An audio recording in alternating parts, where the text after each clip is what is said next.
वो सत्ता में है, गवर्नमेंट में है और गवर्नमेंट प्रोवोकेटिव स्टेटमेंट्स दे रही है। आपने कई तस्वीर किसी बादशाह के बनाकर जलाए पूरे महाराष्ट्र में।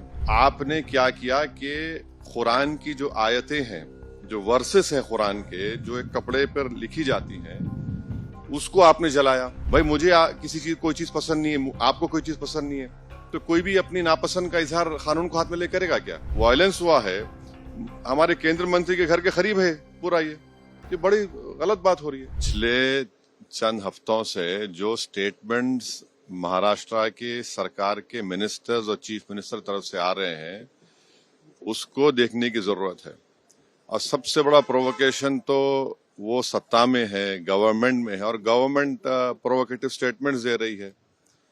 और बड़ा अफसोसनाक है, आप देख लीजिए पिछले 4-5 दिन पुराना स्टेटमेंट उठाकर देख लीजिए, तो ये वो खुद प्रोवोकेशन किए और उनको इस बात की अपनी जिम्मेदारी का एहसास भी नहीं है कि वो मंत्री हैं, मुख्यमंत्री हैं।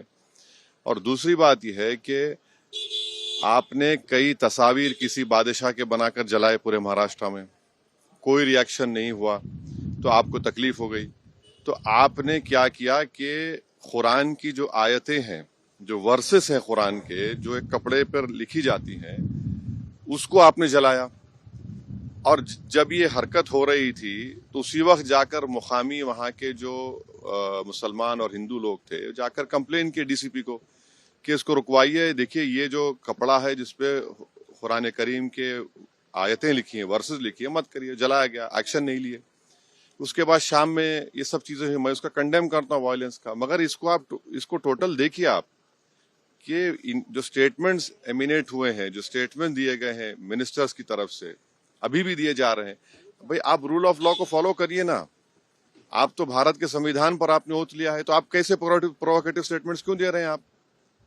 भाई मुझे किसी चीज कोई चीज पसंद नहीं है, आपको कोई चीज पसंद नहीं है, तो कोई भी अपनी नापसंद का इजहार कानून को हाथ में ले करेगा क्या?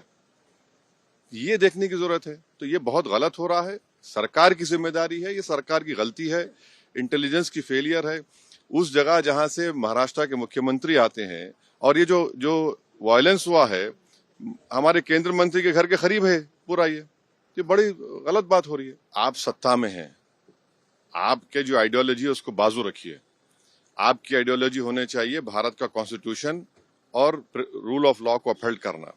6 दिसंबर 1992 को क्या हुआ और उसके बाद सुप्रीम कोर्ट ने उसको एग्रीगेस एक्ट कहा, तो आप देख लीजिए, हुकूमत आपकी है, मंत्री आप हैं, रूल ऑफ लॉ आपको फॉलो करना है और आपको कॉन्स्टिट्यूशन के लिहाज से अपनी हुकूमत चलाना है।